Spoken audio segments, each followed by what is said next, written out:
Proszę Państwa, zrobimy sobie serię, gdzie na szybko będziemy omawiać bieżące dev diary do Hearts of Iron 4, bo liczba osób, która mnie pyta o opinię odnośnie poszczególnych informacji, przecieków, donosów od deweloperów, co będzie w nadchodzących DLC-kach do Hearts of Iron 4, jest porażająca i nie wiem się, czy się cieszyć, czy płakać, że jestem jakimś autorytetem, jeżeli chodzi o opinie hojczanowo-paradoksowe.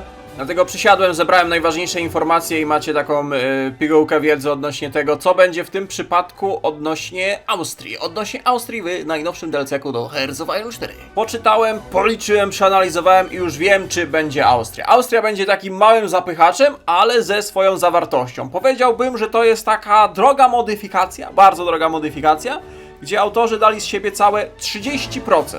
Generalnie będą 4 ścieżki klasyczne pod monarchię, demokratów, historycznych, takich neutralnych faszystów oraz pod abstrakcyjną austriacką wersję komunizmu. Doliczyłem się 8 przywódców, ale mogę się mylić, bo nie zawsze wszędzie wszystko jest od razu w Dev Diary pokazane. Mamy 8 przywódców. Jeden kanclerz, ten główny historyczny, mamy dwa rodzaje królów do wyboru, jednego komunistę i 3 demokratycznych przywódców, z czego jeden z nich jest tym faszystowskim kanclerzem do wyboru, ale demokratą, ale kanclerzem demokratycznym, wybranym. Nie mylić z innym demokratycznie wybranym kanclerzem, bo ten kanclerz, jak go wybierzecie, to on serio będzie demokratycznym kanclerzem. Rozumiesz? A jak przed chwilą mówiłem, że policzyłem, to faktycznie siedziałem i liczyłem. Policzyłem cele i mamy 243 cele narodowe.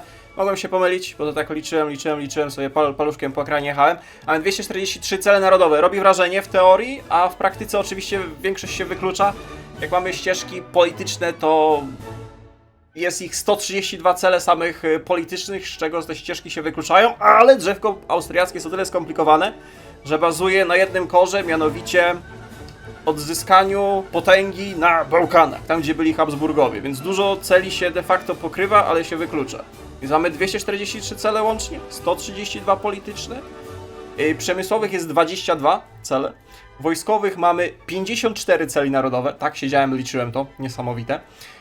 Pod armią mamy 26, lotnictwo 16, flota austriacka 12 celi narodowych. Oraz 35 celi narodowych z takiego pseudo-ukrytego drzewka, które się pojawia, gdy idziemy w odnowienie austriackiego imperium, ale na różne sposoby, więc praktycznie niezależnie jaką ścieżkę wybierzecie polityczną, to drzewko gdzieś tam się pojawi. To jest dodatkowe 35 celi permanentnych, które boostują wasze imperium. Austria na start zaczyna z 5 duchami narodowymi. One gdzieś tam dają jakieś tam boosty, debuffy polityczne, przemysłowe, odbudowę po wielkim kryzysie i tak dalej, ale jeden cel narodowy jest niesamowicie ważny i daje srogie debuffy, mianowicie całkowite rozbrojenie państwa austriackiego. I to jest problematyczne, bo Austria, jakby nie patrzeć, stoi w przededniu Anschlussu i do takiego szybkiego Anschlussu, jak Hojec zaczyna się w 36, no to Anschluss mamy za 2 lata 38, a kraj, który zaczyna z całkowitym rozbrojeniem, które jest międzynarodowym traktatem, no jest problematyczne. O ile Phoenix Program czy austriacka wersja faszyzmu daje buściory, o tyle bezrobocie, odbudowa po kryzysie to są debuffy, a ten traktat to są srogie debuffy, które całkowicie wam uniemożliwiają aktywną rozbudowę przemysłu na start. A Austria jest całkowicie rozbrojonym krajem, co będzie miało swój wpływ na dalszą rozgrywkę, niezależnie którą ścieżkę wybierzecie. Omawianie ścieżek dla Austrii zaczniemy od opcji historycznej, która de facto jest ahistoryczną próbą obrony przed Anschlussem. Tutaj będziemy grać pod austriacką wersję faszyzmu, która w hojcowej polityce łączy neutralnych z faszystami. Przywódcą będzie oczywiście kanclerz Kurt, który będzie starał się rządzić troszeczkę w sposób autokratyczny i nawet będzie miał własne drzewko celi, które ma wzmocnić jego władzę i ustabilizować sytuację w Austrii. Natomiast obrona przed Anschlussem w tej historycznej ścieżce będzie wyzwaniem, bo musimy szukać pomocy na zachodzie, wśród krajów dawnej Ententy. Francja, Wielka Brytania, a nawet Bebici będzie mógł przyjść nam z pomocą. Dostaniemy dostęp do specjalnych decyzji, które mają ufortyfikować i wzmocnić naszą granicę, która w naturalny sposób będzie mocna, no bo Austria to są Alpy i rzeki. Właściwie to Dunaj płynący na granicy z Niemcami, więc będziemy pewnie robić coś na zasadzie podobnego jak jest w finlandzkiej wersji obrony w wojnie zimowej, gdzie robimy niewielką armię sfokusowaną na wykorzystywaniu naturalnych opcji do obrony i będziemy zatrzymywać wielkie mocarstwo, jakim w tym okresie są Niemcy. Ale nie tylko tymi decyzjami będziemy przygotowywać się do odparcia Anschlussu, mianowicie będziemy musieli też pozbyć się tego traktatu, który daje nam całkowite rozbrojenie państwa austriackiego i będziemy mogli albo dogadać się z aliantami zachodnimi, albo zerwać całkowicie traktat. Jeżeli zerwiemy całkowicie traktat, w teorii będzie to miało swoje konsekwencje, mianowicie będą mogli na przykład pościągać gwarancje i sami będziemy musieli walczyć z agresywnym malarzem. I co ciekawe, to jest chyba pierwszy raz, nie wiem, bo wcześniej nie zwróciłem uwagi, podstawki dawno nie tykałem, a na modyfikacjach rzadko to jest, że mamy, co wpływa na to, że boty chętniej będą podejmować decyzje w danym kierunku. Tutaj na przykład jest, że trzeba mieć dobrą opinię i tak dalej, a kiedyś trzeba było, jakie są modyfikatory, żeby coś striggerować, trzeba było po plikach ojcowych biegać, szukać, patrzeć, czy to jest poprawa relacji, czy liczba fabryk, czy dywizje na granicy. Tutaj dają przy celach narodowych od razu od ręki napisane, co wpływa na to, że skłoni bota do podjęcia decyzji, której w teorii oczekujemy. W teorii będziemy też w stanie zainterweniować we hiszpańskiej wojnie domowej, tylko mówię w teorii, bo ten Anschluss i hiszpańska wojna domowa to mniej więcej będą się gdzieś tam w czasie pokrywać, więc ciężko będzie wysłać z niewielkiej armii austriackiej ochotników do Hiszpanii i potem w międzyczasie ich jeszcze rotować, żeby odpierać Anschlussy. Czy po odparciu Anschlussu liczyć, że ta wojna domowa się nie skończy, no ale dalej opcje można wysłać. Może Adi się rozmyśli, nie będzie Anschlussu, to sobie austriaccy, malarze chciałem powiedzieć, austriackie dywizje górskie będą biegać po Hiszpanii. Ale gdy uda nam się już zniwelować zagrożenie ze strony agresywnych Niemiec, a Anschluss stanie się pieśnią przeszłości, możemy rozpocząć własną ekspansję. I tutaj austriacka wersja faszyzmu będzie budować de facto Imperium Austriackie w granicach podobnych plus minus do austro-węgierskiego imperium i tutaj to drzewko będzie w teorii się łączyć z monarchistycznym drzewkiem Habsburgów na podobną ekspansję. I ta opcja kończy się takimi celami narodowymi, które mi się skojarzyło z Bruderkriegiem, gdzie mamy wojnę bratnich narodów, w sensie Niemcy i Austrię, i potem kończymy celem narodowym Better German State, no to możemy sobie wyobrazić, jakiego imperialistycznego molocha możemy stworzyć. Natomiast to, na co chyba wszyscy czekają i z czym się kojarzy Austria, to są Habsburgowie. I drzewko Habsburgów jest troszeczkę skomplikowane, mianowicie możemy mieć Otto von Habsburga, ale nie musimy go mieć, bo Węgrzy mogą go nam wykraść, więc wtedy dostajemy Ernesta Rudigera Starhemberga, który zostanie cesarzem, jak nam Węgrzy Ottona wykradną. Natomiast to, że przewidzieli, że Węgrzy mogą mieć swoją wersję wizji odbudowy Austro-Węgier, ciekawe jak to się będzie w praktyce wykluczało, kiedy jedni i drudzy będą chcieli odbudować Austro-Węgry, jedni będą mieli Ottona, drudzy Ernesta. Mnie natomiast bardziej rozwala to, że oni znowu wykorzystali to zdjęcie. Przy praktycznie każdej koronacji monarchii w Chojcu to jest to jedno i to samo zdjęcie od x lat. To jest jeszcze work in progress, tak? Czyli to jeszcze może się zmienić przed finalną wersją, ale ja znowu widzę to zdjęcie. Znowu przy jakiejś koronacji czy królu w Chojcu widzę to zdjęcie. Jedno i to samo. To jest niesamowite, że oni nawet nie mogą, nie wiem, wygenerować czegoś, narysować. Nie musi to być historyczne zdjęcie. Nie, dalej będą to dawać. Niesamowite. Ale już abstrahując od tego magicznego zdjęcia, to jeżeli Węgrzy nam nie ukradną Ottona, to możemy za pomocą Ottona robić nie Imperium Austrii, a możemy wskrzesić Austro-Węgry. I to ma zasadnicze znaczenie, mianowicie tam będą przy Ottonie i odbudowie Austro-Węgier będą mechaniki.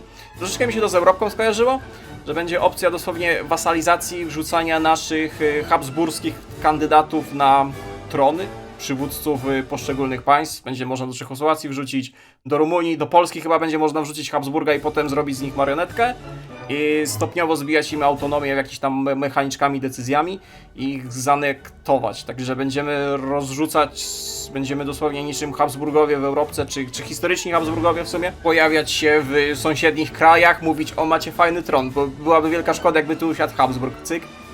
Pilnuj tronu, bo Habsburg usiądzi. Mruk, Habsburg siedzi na tronie.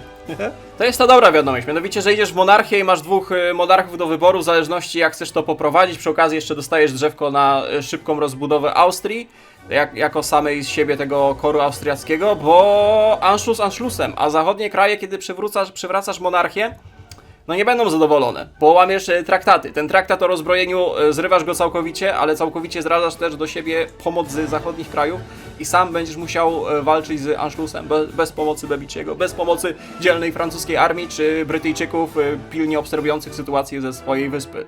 Dlatego tak sobie kminiłem i to chyba będzie najszybsza opcja na dużą i szybką ekspansję, bo dostajesz solidne boosty, żeby samemu się wybronić w teorii, prowadzić ekspansję, jeszcze to dyplomatyczną pod tego Ottona. Więc nie dość, że masz dużo tych boościorów, szybką ekspansję, to jeszcze dostajesz solidne boosty w postaci doradców, jakby nie patrzeć.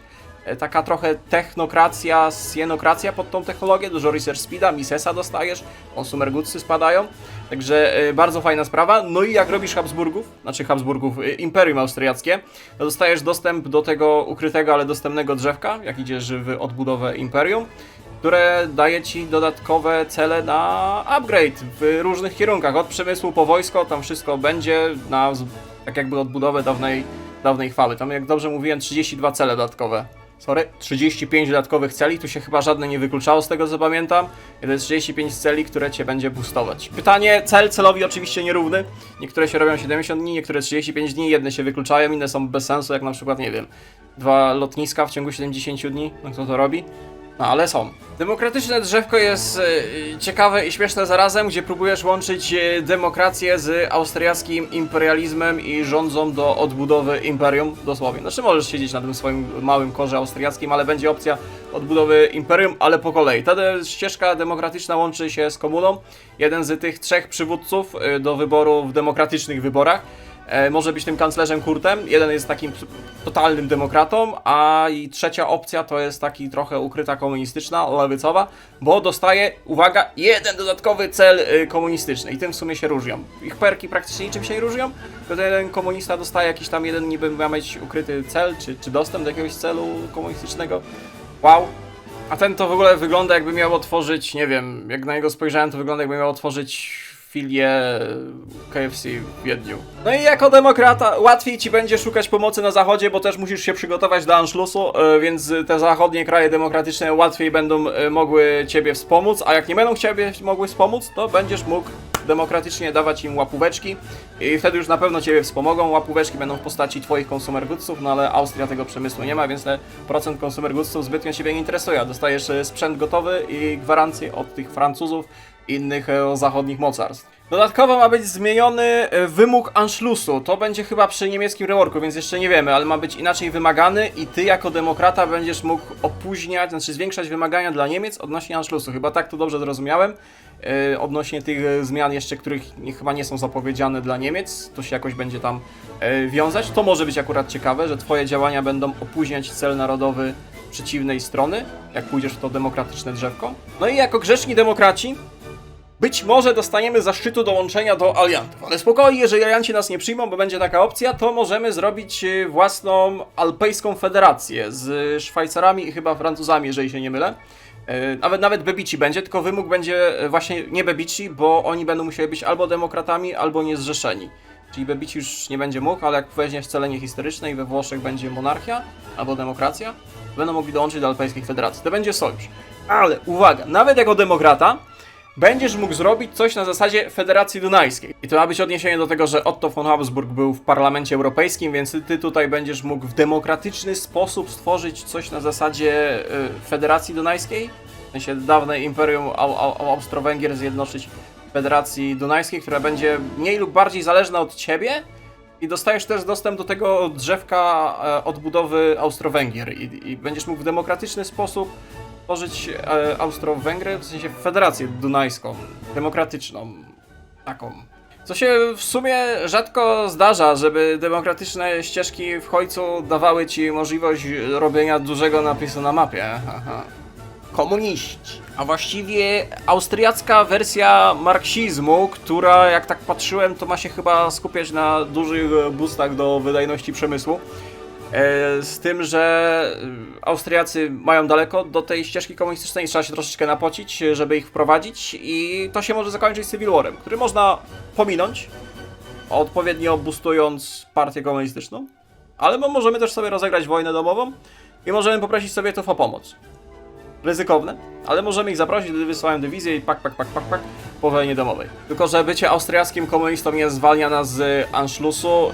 Papierek z usprawiedliwieniem podpisany przez Stalina, usprawiedliwienie od Anschlussu, przekazane pokojowemu malarzowi Adiemu w Berlinie, raczej nie zadziała, także musimy się przygotować i jak idziemy w ścieżkę komunistyczną, to też te traktaty o demilitaryzacji Austrii przestają być wiążące i rozpoczynamy nagły proces zbrojenia z boostami do obrony na własnym terytorium, milicją i też de facto sami musimy się wybronić przed imperialistycznym malarzem, bo nie wiem, nie doszukałem się, czy Sowieci mogą nam wtedy pomóc i mamy szybką wojnę Rzesza-Rosja. Ale jak się już wybronimy, to możemy rozsiewać komunę na wszystkie kraje, zgadniecie czego? Dawnej monarchii austro-węgierskiej i na Bałkany sąsiednie, więc tam niby ma być opcja wojen domowych, a nie po prostu podbijania, tylko będziemy triggerować wojny domowe, będziemy wysyłać ochotników. Jak czerwoni wygrają, to zakładam, że oni będą naszymi papetami, więc robisz takie czerwone imperium Austro-Węgier. Tak, w skrócie. Cały czas wszystkie ścieżki kręcą się wokół Austro-Węgier. Zapomniałem wam dodać, że to zdjęcie do Civil War'a to też chyba milion razy się przewala przez wszystkie hojce. I mam nadzieję, że to jest work in progress i oni to zmienią, a nie, że jak zwykle wydadzą i nawet zdjęcia nie zmienią i opis eventu to są 2 linijki napisane w 30 sekund. Droga modyfikacja, gdzie moderzy dają z siebie 30%, tak? Póki co podsumowuję tego DLC-ka. Przebrnęliśmy przez drzewka polityczne, to co udało mi się tam dowiedzieć, zebrać informacje, teraz czas na przemysł. Drzewko przemysłowe jest niewielkie, ale zauważyłem pewne zachowania, mianowicie jest dużo celów narodowych, które mają boostować wydobycie surowca w Austrii. Tak mi się jakoś zauważyło. A tak to chyba jakieś tam klasyczne boosty do zbijania do tego kryzysu, pewnie jakieś cywilki, tempo badań, inne pierdoły, ale jest jeden cel narodowy, który zwrócił moją uwagę. Nie wiem co on robi, bo nie ma pokazane póki co, ale Papaj będzie wspomagał austriacki przemysł. Teraz się zastanawiam, czy Papaj będzie błogosławił, papież będzie błogosławił fabryki produkujące, nie wiem, pelotki, pepance, artylerię, bo to wtedy trochę zazdroszczę austriackiemu przemysłowi pobłogosławionego przez Papaja, gdzie nasz Papaj zostawił nam zamiast przemysłu wojskowego kremówki wadowickie. Ale warto zaznaczyć, że jak wszystkie ścieżki praktycznie prowadzą nas do odbudowy Austro-Węgier w jakiś tam sposób, w sensie tego imperium, to dostajemy to drzewka Austro-Węgier i tam też mają być jakieś cele przemysłowe z tego co widziałem, więc trzeba łączyć z tego drzewka i z tego drzewka cele przemysłowe. Natomiast drzewko wojskowe to już chyba kompletnie bez pomysłu. Jeżeli chodzi o armię, no to piechota górska pod artylerię, no bo cóż innego mogłoby być w drzewku austriackim, jak sobie przeglądałem, patrzyłem na graficzki i tytuły celi, bo oczywiście nie ma wszystkich pokazanych. Jedna ciekawostka, że będziemy sobie wybierać, czy chcemy mieć armię bardziej defensywną, czy ofensywną, w zależności którego marszałka, dowódcy armii wybierzemy. To są postacie historyczne z ich historycznym spojrzeniem na austriacką armię, czyli to akurat plusik dla twórców, chciałem powiedzieć moda. Serio, to wygląda jak jakiś taki mod po prostu. Twórców tego DLC-ka i zauważyłem, że no stosunkowo sporo celi ma boostować nam logistyka, supply'e dla naszej armii. Jeżeli chodzi o lotnictwo, totalnie nic nieznaczącego, poza jednym celem, który ma dawać chyba jakieś pelotki. To ma być do tych pelotek obrony lotniczej Wiednia za czasów już Adiego, ale to może dawać jakieś, nie wiem, może stałe boosty do pelotek naziemnych, bo w sumie nigdy w życiu nie widziałem, żeby cokolwiek boostowało pelotki albo jakoś sensownie robiło templaty pod peloty te stacjonarne. Zwykle jak już to po prostu ci respie i niech one tam są, nikt na nie zwraca uwagi. I wiem, że wszyscy na to czekaliście, austriacka flota. Bez dostępu do morza, drzewko zablokowane, dopóki nie odblokujesz dostępu do morza. Nie ma znaczenia co tam jest, poza jednym celem. Poza jednym celem i jedną możliwością. Jeżeli jako Austria tworzysz Austro-Węgry, czy Imperium Austriackie, to musisz mieć Węgry w swoich granicach, a na Węgrzech jest Horthy. Jeżeli ten cel, odnośnie werbowania nowych admirałów, nie spowoduje, że Horthy będzie twoim admirałem w twojej flocie, to Paradox zmarnował największą szansę w swoim życiu. I to są najważniejsze rzeczy, które dało mi się wypatrzeć, wyczytać, przeanalizować, logicznie wydedukować z informacji dostępnych, także słowem podsumowania, Austria to kraj, gdzie na różne sposoby będziemy bronić się przed Niemcami i przed Anschlussem. Na różne sposoby w jakiejś formie będziemy odbudowywać Imperium Austro-Węgier. Nie doszukałem się jakichś żadnych znaczących nowych mechanik czy czegoś, czego nie widzielibyśmy w istniejących modyfikacjach, więc póki co ten DLC to jest po prostu bardzo droga modyfikacja, gdzie twórcy dają z siebie 30%. To by było na tyle, jeżeli materiał został przez Ciebie obejrzany do końca, to dziękuję bardzo serdecznie, bo zajęło mi to trochę czasu, żeby to logicznie, spójnie przeanalizować i przygotować Wam w tej formie. Jeżeli chcecie więcej informacji o DevDiary, dajcie znać w komentarzu. A jeśli coś przeoczyłem albo coś źle wydedykowałem, ogarnąłem, to też możecie mi wypomnieć w komentarzu, z chęcią przeczytam. Także trzymajcie się do następnego. Cześć.